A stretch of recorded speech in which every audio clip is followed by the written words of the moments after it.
In August of 1910, small fires burned quietly across the forests of the American Northwest. Lightning strikes had ignited dry timber across Idaho and Montana, but for weeks, the fires remained scattered and contained. Then the wind began to rise. Over the course of a single night, the separate fires joined together, forming a wall of flame that moved across the landscape faster than anyone could escape. By the time it ended, entire towns were gone, millions of acres had burned, and hundreds of people had lost their lives.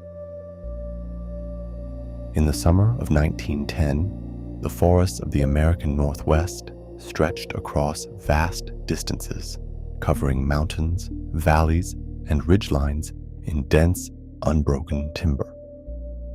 In northern Idaho and western Montana, the land was thick with pine and cedar, much of it dry after a long season without meaningful rain. The forests were not quiet. Deadfall and brush lay across the ground, branches layered over years, waiting.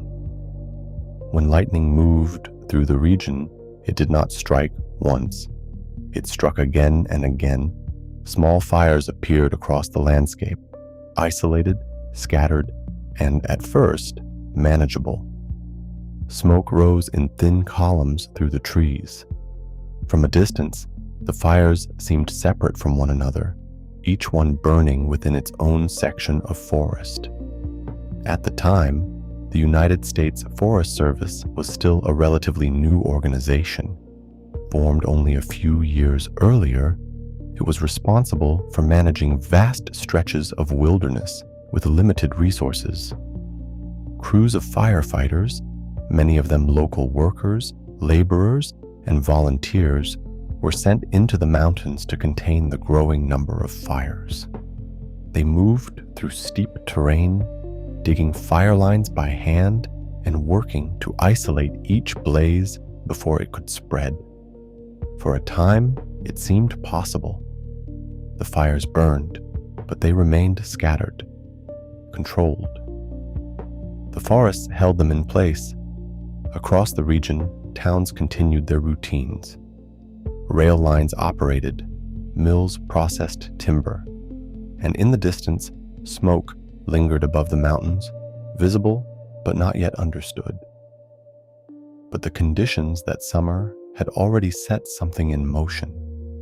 The forests were dry, the fires were many, and the land was waiting for something to bring them together. For weeks, the fires across the forests of Idaho and Montana had remained scattered. Crews worked each one separately, cutting lines through the trees and clearing brush to keep the flames contained. Smoke hung in the air, but the situation still felt manageable. Then the weather began to change. Late in August, a cold front moved into the region. At first, it brought only a shift in the air. Then the wind began to rise. It moved through the mountains and valleys, gathering strength as it passed over the dry forests.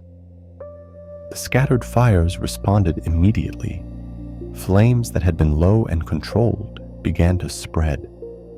Embers lifted into the air and traveled across the landscape, carried far beyond the original burn areas. New fires appeared ahead of the old ones.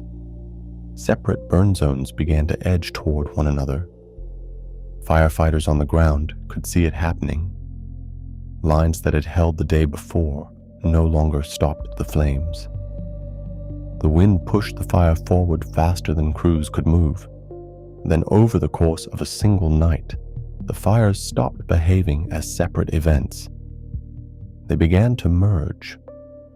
What had once been dozens of individual fires became something larger, something continuous. The forest ignited in long, unbroken stretches. Flames moved through the timber with a force that changed the sound of the fire itself. It was no longer a series of isolated burns. It had become a wall, and it was moving.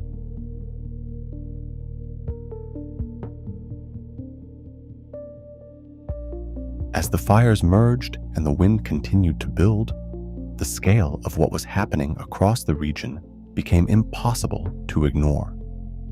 Flames moved across ridgelines and down into valleys, crossing terrain that had slowed them only days before.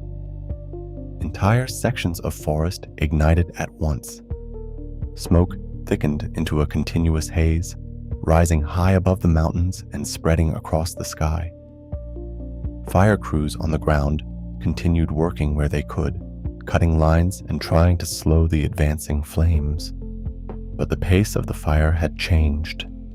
It no longer moved in patterns that could be predicted or contained. In many areas, the only option left was to retreat.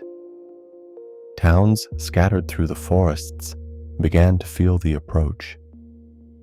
In places like Wallace, Idaho, smoke filled the air as the fire moved closer through the surrounding mountains. Ash began to fall, carried ahead of the flames. The sky darkened. Rail lines were used to move people out where possible, and in some areas, trains became the only way to escape the advancing fire. Across the region, communication became difficult. Telegraph lines failed. Roads were cut off. The fire continued moving, driven by wind that did not let up. In the forests, the sound of the fire changed again. It was no longer just the crackling of burning timber. It had become something deeper, a continuous roar that carried across the landscape. And for those working within it, it became clear that the fire was no longer something they could control. It was something they were trying to survive. As the winds continued through the night, the fire began to change again. In some areas, the heat and movement of the flames created their own weather. Air rushed toward the fire, feeding it. Flames rose higher, pulling in oxygen and sending embers far ahead of the main burn. What had once been a moving wall of fire became something more violent, a firestorm. Entire sections of forest ignited almost at once, and the speed of the fire increased beyond anything crews had experienced before. In the mountains, firefighters and workers found themselves surrounded as the flames moved through valleys and up the slopes around them. Some attempted to outrun the fire. Others sought shelter where they could, behind rock formations, in burned over ground, or in areas where the fire had already passed. In some places, escape was no longer possible. Towns in the path of the fire were overtaken. Buildings ignited quickly as flames moved through streets and structures, carried by wind that did not slow. In Wallace, Idaho, the fire reached the town as residents and workers attempted to evacuate. Smoke filled the streets, and visibility dropped as the fire moved through the surrounding hills and into the town itself. Across the region, entire communities were lost. Rail lines that had carried people out were cut off. In some areas, trains became trapped between sections of burning forest. By the time the winds began to settle, millions of acres had burned. The fire had moved across Idaho, Montana, and Washington, leaving behind long stretches of blackened land. As the flames died down, the work shifted from survival to recovery. The number of those who had not made it out began to emerge slowly as crews moved through the burned areas. By the end of the disaster, at least 87 people had lost their lives, many of them firefighters who had been working to contain the fires in the mountains. It would become one of the largest wildfires in the history of the United States. And for those who had witnessed it, the fire was not remembered as a series of separate events. It was remembered as one, a single force that had moved across the land and consumed everything in its path.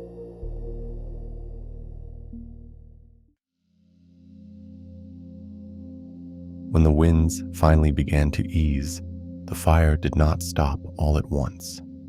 It settled. The flames lowered, the movement slowed, and the vast stretches of forest that had burned through the night were left behind in silence. Across Idaho, Montana, and Washington, the land had changed. Where dense timber had once covered the mountains, there were now long expanses of blackened ground. Trees stood where they had burned, stripped of branches, their trunks darkened and still. Ash covered the forest floor. In some places, the ground remained warm.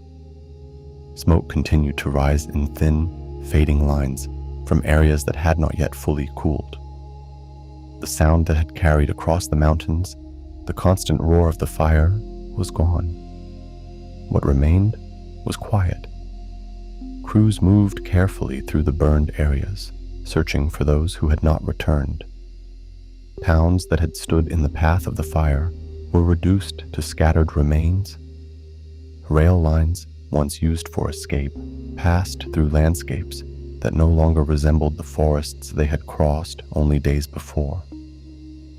For those who had survived, the scale of what had happened was difficult to fully understand. The fire had not been a single place or moment. It had moved across states, across mountains, and through entire communities. In the years that followed, the Great Fire of 1910 would come to define how wildfires were understood in the United States. The disaster reshaped the United States Forest Service, strengthening its role and reinforcing a belief that wildfires should be fought quickly and suppressed wherever possible. Policies changed, resources expanded. The approach to managing forests and fire became more structured, more organized, and more permanent. For decades, the fire was remembered as a warning, an example of what could happen when small, scattered fires were allowed to grow beyond control. But the land itself continued to change in quieter ways. New growth began to appear. Forests slowly returned to areas that had once been burned, and over time, much of what had been lost was replaced. Today, the regions affected by the fire are once again covered in forest. From a distance, it is difficult to see where the fire once moved across the land. But the memory of it remains, not as a single event in one place, but as something that reshaped an entire landscape and the way people understood it. A fire that began as scattered sparks in the trees and became something that couldn't be stopped.